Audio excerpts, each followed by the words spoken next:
Assalamualaikum warahmatullahi wabarakatuh. Halo teman-teman, selamat datang di channel Nina Oktaviana. Di video kali ini aku akan membahas persiapan soal P3K Kebidanan tahun 2024, yaitu adalah asuhan kebidanan kehamilan patologis, bagian kelima. Oke, kalau begitu kita langsung saja ya membahas soal yang pertama. Soal nomor 1, Nyonya E berusia 30 tahun, G3P20, hamil 8 bulan, Kopolindes. Klien mengeluh mengeluarkan darah dari jalan lahir berwarna merah tua, disertai nyeri dan tegang pada perut bagian bawah. Hasil pemeriksaan keadaan umum lemah, tekanan darah 90/60 mmHg, nadi 100 kali per menit, suhu 36,5 derajat Celcius, dan DJJ sulit didengar. Diagnosis potensial yang dapat terjadi sesuai dengan kasus tersebut adalah A. Shock septik, B. Shock anafilaktik, C. Shock neurogenik, D. Shock kardiogenik, dan yang E. Shock hipovolemik. Oke teman-teman, kita bahas sama-sama ya jawabannya. Nah, pembahasannya. Ini adalah pengertian-pengertian dari shock ya teman-teman. Kalau shock septik adalah kondisi mengancam jiwa yang disebabkan oleh infeksi lokal maupun seluruh sistem.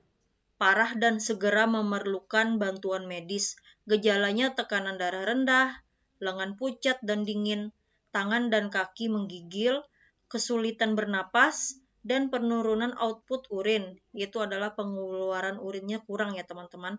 Kemudian kebingungan mental dan disorientasi juga dapat berkembang dengan cepat, jadi agak linglung atau penurunan kesadaran ya teman-teman. Kemudian shock anafilaktik adalah reaksi alergi berat dan dapat berujung pada shock yang dikenal sebagai shock anafilaktik. Shock ini dapat menyebabkan tekanan darah menurun secara drastis, serta penyempitan saluran pernapasan, sehingga perlu mendapatkan penanganan dengan cepat. Kalau shock neurogenik adalah kondisi ketika darah tidak dapat mengalir dengan normal ke jaringan tubuh akibat kerusakan pada sistem saraf. Lalu yang D, shock kardiogenik adalah suatu kondisi yang ditandai dengan ketidakmampuan jantung untuk memompa darah ke seluruh tubuh yang terjadi secara tiba-tiba. Dan shock hipovolemik adalah kondisi medis atau bedah di mana terjadi kehilangan cairan dengan cepat yang berakhir pada kegagalan beberapa organ. Nah, seperti itu ya teman-teman pengertian dari shock ini. Oke, kalau begitu kita kembali lagi ke soal. Nah, jadi dari pembahasan jawaban tadi, jawaban yang tepat itu yaitu adalah, nah di sini kan kondisi pasiennya itu pengeluaran darah dari jalan lahir, yaitu berwarna merah muda, berwarna merah tua. Kemudian disertai nyeri dan tegang pada bagian perut bawah.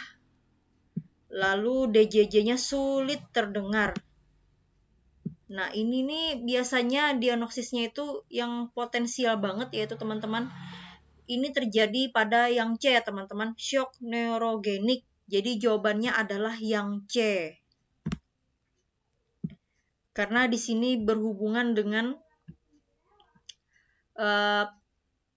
darah yang tidak dapat mengalir dengan normal ke jaringan tubuh ya teman-teman, akibat kerusakan sistem saraf.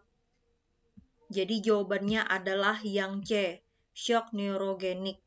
Oke, kalau begitu kita lanjut lagi soal nomor 2. Nyonya R berusia 25 tahun, G1P0A0, mengatakan hamil 3 bulan, ke BPM, mengeluh tidak ada nafsu makan, muntah terus-menerus, dan nyeri ulu hati. Hasil pemeriksaan keadaan umum lemah, tekanan darah 100/70, nadi 80, suhu 30 derajat Celcius, pernapasan 20 kali per menit, pemeriksaan mata cekung, dan pada lidah terlihat kering. Diagnosis yang tepat sesuai dengan kasus tersebut adalah A. Emesis gravidarum tingkat 1, B. Hiperemesis gravidarum tingkat 1, C. Hiperemesis gravidarum tingkat 2, D. Hiperemesis gravidarum tingkat 3, dan yang E. Hiperemesis gravidarum tingkat 4. Nah, aku sebelumnya sudah pernah ya teman-teman membahas soal tentang HEK atau hiperemesis gravidarum ini. Kalian buka aja lagi video-video aku sebelumnya, di situ ada pembahasannya teman-teman. Atau kalian bisa juga menggoogling, buka-buka di internet gejala-gejala dari hiperemesis gravidarum ini, tingkatan-tingkatannya itu seperti apa. Nah, dari soal di atas ini atau kasus soal ini, itu gejalanya itu tidak ada nafsu makan, kemudian muntah terus-menerus, dan nyeri ulu hati. Ini biasanya hiperemesis gravidarum tingkat 1 ya teman-teman.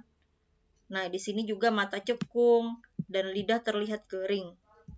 Ini masih hiperemesis gravidarum tingkat 1. Jadi jawabannya adalah yang B ya teman-teman. Oke, next. Sudah jelas ya. Kita lanjut lagi soal nomor 3. Soal nomor 3, Nyonya T berusia 21 tahun, G1P0A0, hamil 3 bulan, ke BPM, mengeluarkan darah dari kemaluan dan perut bagian bawah terasa sakit.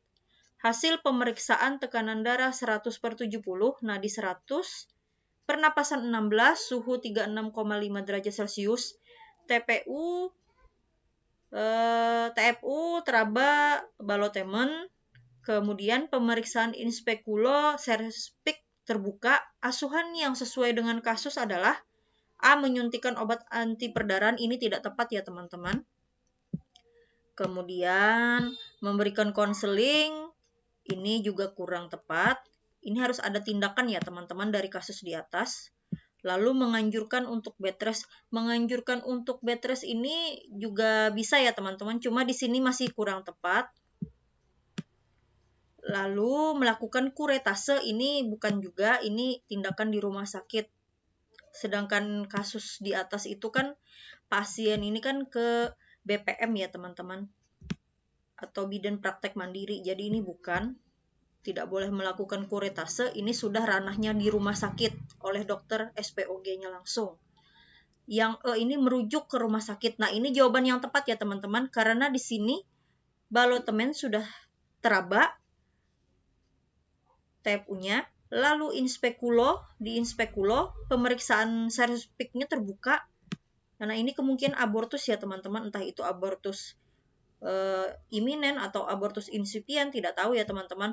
Jadi penanganan yang sesuai untuk asuhan kasus di atas ini, yang tepat itu adalah merujuknya ke rumah sakit, biar nanti ditangani oleh dokter SPOG. Oke, kalau begitu kita langsung ya teman-teman soal nomor 4.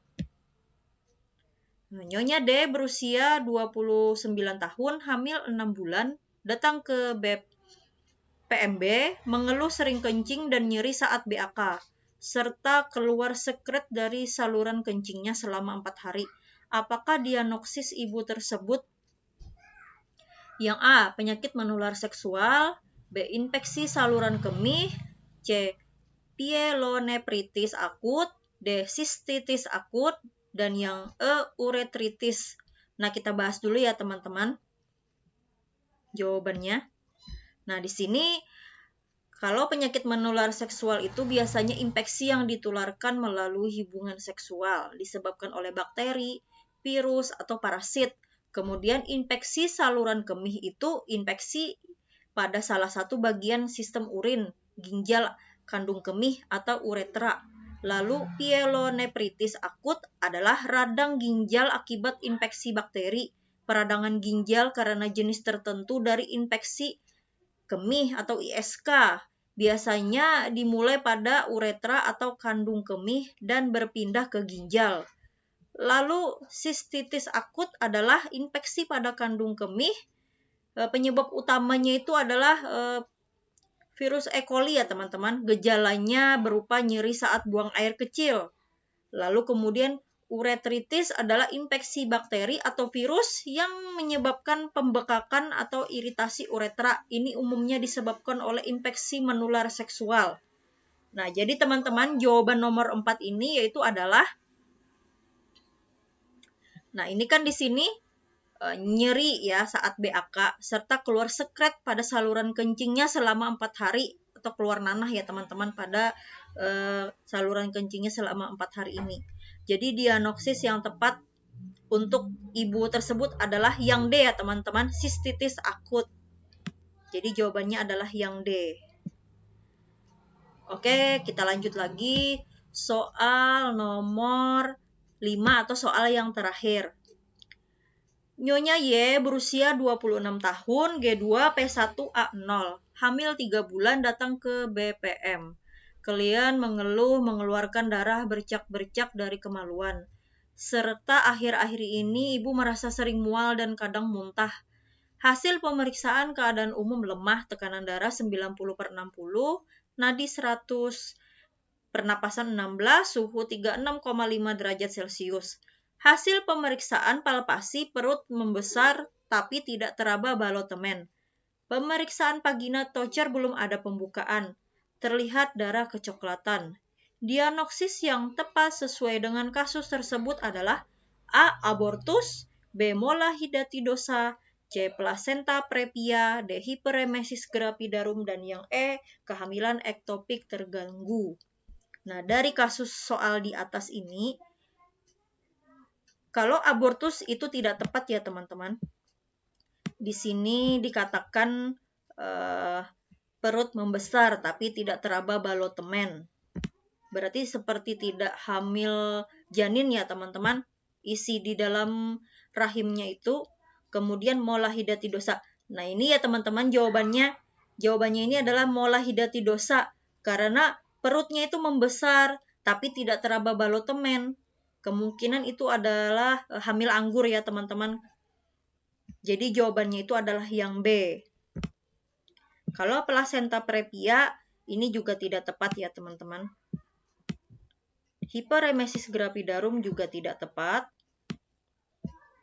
Lalu kehamilan ektopik terganggu juga tidak tepat. Jadi sesuai kasus di atas, yang tepat itu adalah molahidatidosa. Oke teman-teman, segini dulu ya soal dari aku. Nanti aku akan membuat video soal-soal terbaru lagi. Semoga nanti soal-soal ini akan keluar di P3K tahun 2024 ini. Seperti di tahun sebelumnya, aku juga membuat soal. Alhamdulillah ya teman-teman, ada kata teman aku itu yang peserta tes P3K, soal-soalnya itu ada yang keluar dan mirip dengan soal-soal yang aku buat sebelumnya itu. Nah, semoga nanti soal-soal ini juga keluar ya teman-teman di P3K tahun 2024 ini. Yang penting kita belajar aja dulu secara online. Oke teman-teman, segini dulu ya video dari aku. Nah, jangan lupa like, subscribe, share, dan komen ya. Sampai jumpa di video aku selanjutnya. Terima kasih.